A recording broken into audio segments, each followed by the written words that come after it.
This is exactly the sort of opportunity that we should be taking. I was described as a very young Ocean Grove mum.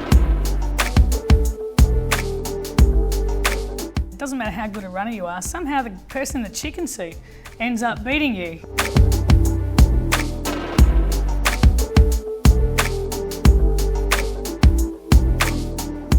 Welcome to the Come Up Starter Kit, guys. This show is all about taking your career from 0 to 100 real quick.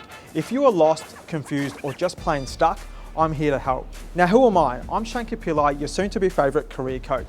With over 7 years experience in the recruitment game, there's nothing I haven't seen, and I help people just like you land that dream job. In each episode, we'll speak to one of my friends who's done something a little bit different in their career.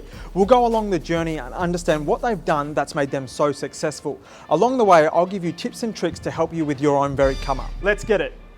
Welcome to the Come Up Starter Kit, guys. My name is Shankar and I have a wonderful guest today, Stephanie Asher, who is Geelong's Mayor. She is also an executive consultant and a best-selling author. Now, in this episode, we are going to deep dive into Stephanie's career, and this is all about if you are looking to become a mayor. Thank you so much, Stephanie, for jumping on board. Absolutely my pleasure, Shankar. Wonderful. Now, I'm going to give you a quick curly question. If you could sum your life up in 60 seconds or less, that would be amazing.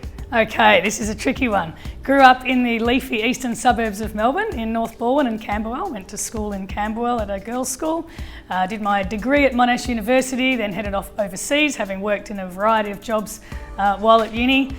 Came back from England, struggled to get a job because it was the early 90s, so there was a recession going on. Ended up landing a job in a PR consultancy through a family friend. Took to it like a duck to water, loved that work, and from there I set up my own business at 27 and basically I've just grown it from there. Okay. And now for people that are looking to become a mayor, what was your journey like? The journey can probably best be described as a meandering journey. The opportunity first came up in 2012 when there was a direct election for mayor in Geelong, similar to Melbourne for the first time. It was a really good job, it was a well-paid job. It actually suited what I was qualified to do. PR consulting meant I could run a campaign. I was also qualified as a CEO of a consultancy to do the actual strategic part as well. So I put my hat into the ring. Long story short, came second. That first mayor resigned after 10 months, I think it was. Okay. So the opportunity came up again. While the voters sort of thought I was a fair shoo-in, I had Darren Lyons as a fellow candidate. And he ran an excellent campaign. I get along very well with Darren, and I came second again, so 45% to 55% in the final count. So I'd come a bit closer the second time. And then the council got sacked and was put into administration a couple of years later.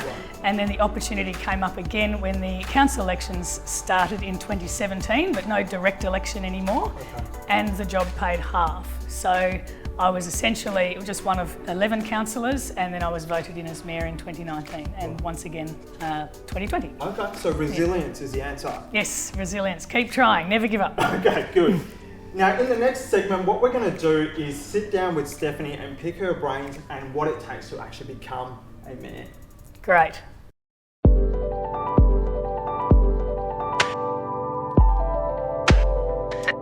Now, Stephanie, you have had an interesting career as well as a business journey. What was your career and career journey before actually becoming a mayor? Started out as a public relations consultant. I didn't know whether I wanted to do publishing, personnel or public relations coming out of university.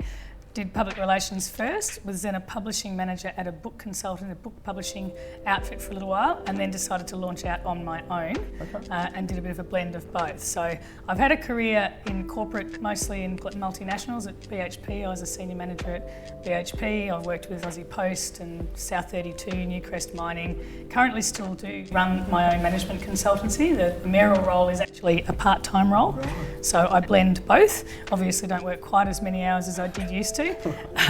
But I essentially do sustainability reporting and annual reporting. So run big annual reporting programs for ASX listed organisations. So how do you find the time to be a mayor and also run your own business? Excellent time management skills, which is actually, as a consultant, that's what I'm used to doing. I'm used to billing by the hour, so every 15 minutes is accountable. So yeah, it comes very naturally to me to jump from one thing to another and to be accountable every 15 minutes. Okay, very good. Yep. What were the particular roles that you had before actually becoming a mayor, and which of those roles impacted your life and made you who you are? Corporate communications involves wearing many hats. So public relations, consulting, corporate communications in a big organisation involves the ability to be able to sell your message, to be able to network effectively, to be able to negotiate, to communicate with all types of different stakeholders. So all of those skills are put to really good use as the mayor. Okay, all right, brilliant. And what was the moment that clicked in your mind where you're actually like, I want to become a mayor? When the direct election opportunity came up, I was sitting with a group of Leaders for Geelong graduates, and we were all discussing the opportunity that had arisen in Geelong for Geelong, and I was quite surprised that nobody put their hand up. And I was very compelled at that point. I thought, this is what we've been learning about and studying for, so this is exactly the sort of opportunity that we should be taking, and I took the plunge. Okay, all right. And I have no idea what it's like to become a mayor, or even actually how to get to becoming a mayor. For people that are also in the same boat as well, is it just like applying for a role, or how do you actually become a mayor? Okay, except for the City of Melbourne, which is a direct election, Geelong no longer is a direct election. It's like every other council in Victoria where the council group, the elected councillors choose the mayor from within that group. So to become a mayor, you first have to become a councillor, which means you do apply every 4 years. They have council elections. You put in a nomination form. There's quite a process to go through, which you look up the Victorian Electoral Commission, the VEC website, and it will show you exactly what you need to do. They have candidate packs, and you have to essentially run a campaign and get as many votes as you can. Once you are elected as a councillor, which is not easy, people are very good. Right. Once you do become a councillor, then you have to somehow convince your colleagues to vote you in as mayor. Right. So what does it mean by direct election? That there is a separate role and a separate process for the mayor as against the other councillors. Okay. So there's a separate election just for the mayor as to other councillors. So the Lord Mayor of Melbourne, Sally Capp, she ran a campaign to be the mayor.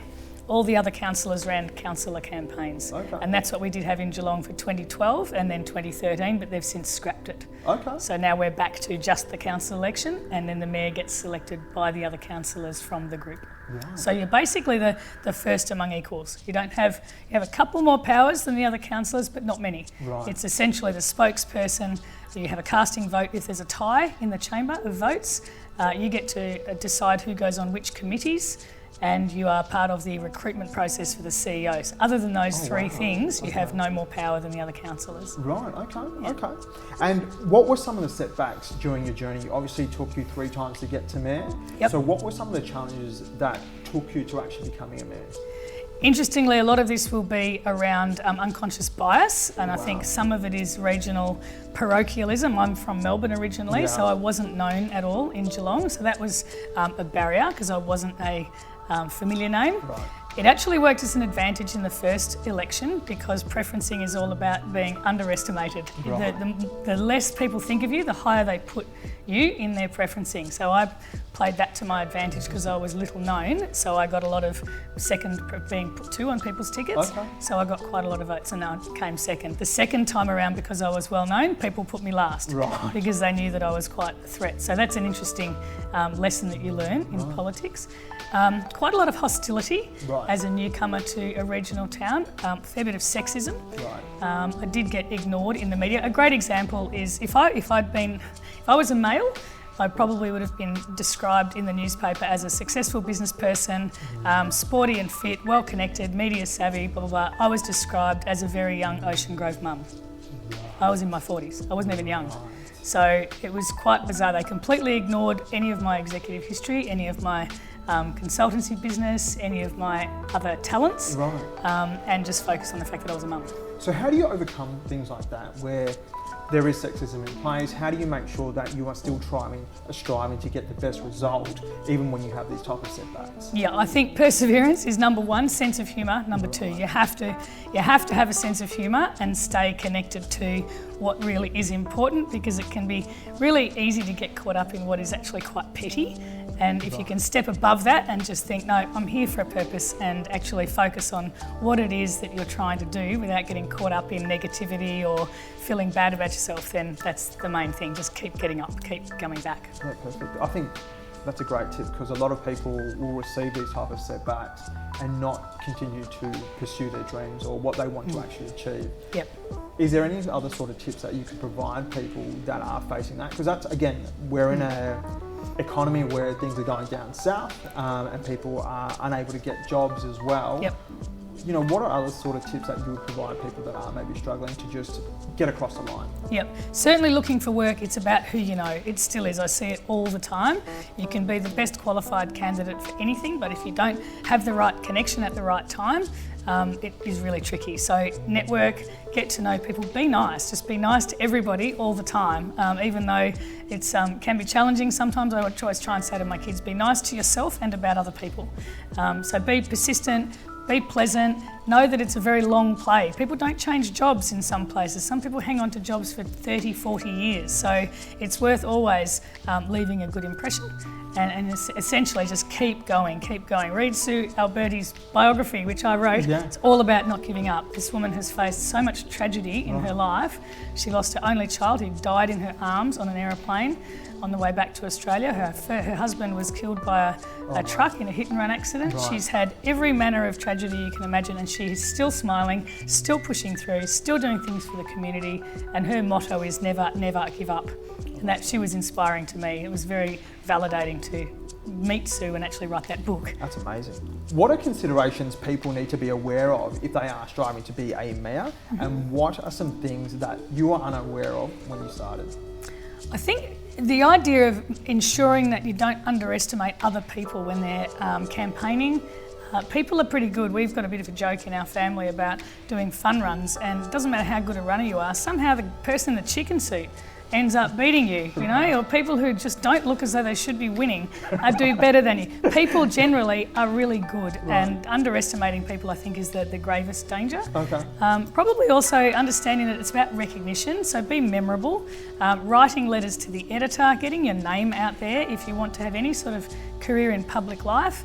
It's really good to have some recognition value. Get involved in your community, join your community association, particularly young people. It seems to be a demographic that is, 60 plus, that is involved in volunteering community associations. And when young people come along, they really stand out and they're very memorable, and we need the input from all types of people and all ages. So join in your communities, join clubs, network, always be nice, write letters to the editor so people recognise your name. Put time and effort into everything that you do. So, yeah, just persist. Okay, very good. What is the process of actually running a campaign? That's a really good question. There is a handbook. They usually put out a candidate's handbook to give you the processes. But essentially you need to say yes to any invitations to events and forums. They will get a group of candidates in front of the community and they will ask you questions. Okay. That can be quite daunting because you think you don't know the answers, but you're not expected to know answers. You're just expected to be yourself. And if you don't know, people just want to hear you say, I actually don't know, but I would think that maybe blah, blah, blah, because they want to see the human. And everybody listening to a speaker wants that speaker to succeed. Right. So if you remember that, so the campaign is really about answering questions via email, attending forums, answering phone calls for the few people that ring you, putting posters up, essentially just being out in your community. And then on it's a postal election, the council elections, making sure that your name, when people see your name on the kitchen table, that they know, oh, I know that face and that name, I've heard of him or her, tick, and put you in as number one. So. Okay, and for people wanting to know what a day looks like as a mayor, what does that look like? Meetings and more meetings, Right. Unfortunately. Right. Meetings, briefings, meetings with the community, which is the number one priority for councillors, is to meet with their community and stay connected because we're essentially community representatives. Yes. But also meetings with the staff to understand what projects are going on. I have a lot of meetings with the CEO and the various directors. External meetings, people wanting to present to the mayor and councillors around what their operations are doing and their interest in the city of Greater Geelong. And media, a lot of media work, so answering media inquiries, doing photos with the community to make sure that we promote activities and things that we're doing. So it's essentially back-to-back meetings. So you need to have that flexibility to move from, this particular process into, it might be a budget briefing or into a community meeting. you move from one thing to another. So it's really interesting. Like, no day is the same. Okay, wonderful. And what is the best aspect and what is the hardest aspect of being Okay, the hardest aspect is absolutely finding the time to do it all. Managing time is something that is really important, but there is just so much to do. So some things you do delegate, obviously, but you really do want to be involved with everything. And the best thing is the people that I work with and the people that I work for, absolutely. Right, okay. And finally, what is the best advice that you could pass on to someone that is looking to follow your footsteps and become a mayor? Okay, get involved in your community, number one. So join in local community activities, local community associations, clubs, whether that's a hobby or a sport, or if you've got children, if it's the children's activities, be involved in your community, get to know people, be interested in what the issues are, read your local papers, write letters to the editor. It's a really simple one, but it's something that I always say to people because the newspapers like to hear from the community. It's quite easy to get a run with a letter to the editor. As a PR, it's not necessarily easy to get a run with other stories, but letters, they really do like to print them. And I know that I read the letters and you get to know the names and you get to know what that person thinks. So that's how to build your profile, is just be really persistent and make them good letters. Like sweat it, make sure that you spell things correctly, make sure that your grammars are correct and appropriate, make sure that your messages are positive, those sorts of things. So be a good letter writer is probably number two. And as I said before, be nice to everybody from all sides. No party politics. Just ignore the hostility, rise above it, and just be pleasant. Wonderful. All right, thank you, Stephanie. Now, in the next segment, what we're going to do is get Stephanie to teach us her top 3 tips if you are looking to become a mayor. I'm Stephanie Asher, the Mayor of the City of Greater Geelong, and I'm here to share with you my top 3 tips if you're interested in becoming a mayor. At the appropriate time, which is every 4 years when the council elections run, and the next ones will be at the end of 2024. So go to the VEC website, they produce a candidate's handbook which will spell out exactly what you need to do from a process point of view, and you can learn everything that is involved. And that is with building your profile. So make sure that you're known, join some community associations, join some community events, pay attention to what people in your community are thinking, feeling and saying, and get your name out there. Make sure that you're memorable. So that's probably number 2 is the most important for when the campaign comes around, is having your profile and your brand up and ready. When the time comes, the VLGA put on training. The MAV, the Municipal Association of Victoria, will also be able to advise. Make sure that you find out exactly what to expect and what the role entails. So the 3 things: go to the VEC website once the elections come around for the handbook. Secondly, start now, get your brand and your profile into play. And thirdly, when the time comes, get the training so that you know what to expect. And good luck. Now, when it comes to applying for a job, a lot of candidates feel that they are being rejected and they are not getting anywhere with their resume. Now, in these tips, I'm going to teach you some follow-up methods that you need to be implementing when it comes to your job search strategy.